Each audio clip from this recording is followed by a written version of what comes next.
Waldo! Putik! Yan ka na naman eh! Ano ba?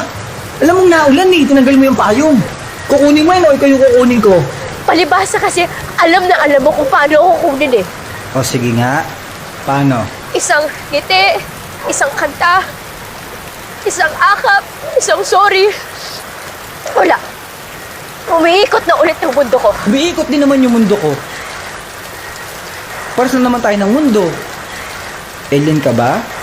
O aking alien? Tangina, primo! Usap lang, wala namang murahan. Saka ba't dito tayo nag-uusap sa ulan? Matalino akong tao eh. Pero pagdating sa'yo, ewan ko, natatanga ako. Matalino ka? Hoy, nung high school tayo, rocker ka. Katabi mo yung mga cleaning materials. Di ka pa nga makakapasang, wala kang special project. Tsaka pinsan ng nanay mo yung teacher natin. Ano na naman yung kapalit kapag binalikan na naman kita? Ilang taon na naman ang buhay ko yung sasayangin ko. Alam mo, balikan mo na ako. Sige na, baka makamigod pa yung bundunan mo. Titigil na naman yung mundo ko para sa'yo. Ano ba kasi yung sinasabi mong mundo? Pares lang naman tayo ng mundo eh. Pares naman ang tama mo eh. Iisa lang ang Earth. Tangilala mo ba si Miko? Ayun! Magiging doktor na. Eh di maganda. Kasi naman ilaan niya yung buhay niya sa paghahanap ng gagamba.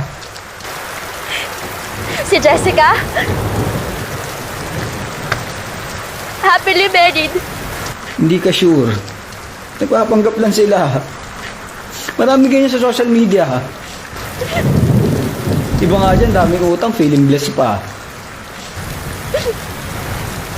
Ako. Eto. Sinusubukan pa rin bumangon para bawiin lahat ng nawala sa akin nung iniwan mo ko. Binabato na tayo ng kapitbahay. Tuwarin mo na ako. Sir! Usap lang. Alis din po agad kami. Apa, sagit lang to. Katrin, tara na. I'm sorry. And what makes that story different from all your other stories before? I'm sorry kung may feelings. Yung dati scripted. Halos 7 taon ang buhay ko. Binigay ko sa'yo, primo. At sa 7 taon na yun, isang beses lang ako nagsabing pagod na ako. Isang beses lang ako nagtanong kung kaya ko pa ba. Nung tinanong ko pa yung sarili mo, sumagot ba siya? Nag-usap ba kayong dalawa ng maayos? Isang beses lang ako nagkaroon ng lakas ng loob para sabihin kung ano talaga yung nararamdaman ko. Ano ba kasi nararamdaman mo? Na nasasaktan na ako. Ano pa? Na nauubos na ako. Wag. Huwag naman mo hayaang ma-out of stock ka. Isang beses, sa napakaraming beses na pwede ako sumuko, pero hindi ko ginawa.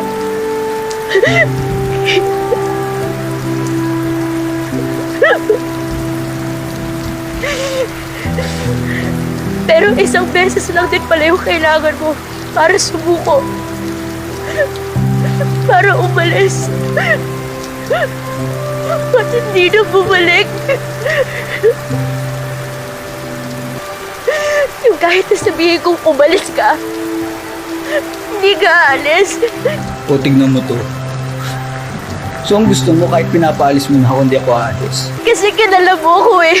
Alam mo na nasabi ko lang yun kasi pagod ako. Pagod ka pala eh. Eh, di magpahinga ka. Hindi yung pag hindi pa tumating yung order mo siya sa akin. Ako yung pinapapick up mo sa warehouse nila.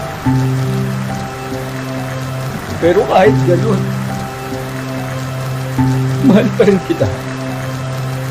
Pero mahal kita. Mahal na mahal pa rin kita. Pero isang beses lang ako napagod. Iniwan mo na ako. Hindi kita iniwan. Pasensya ka na. Di ako nakarating sa usapan natin. Ba't hindi ka pumunta? Nagka-problema eh.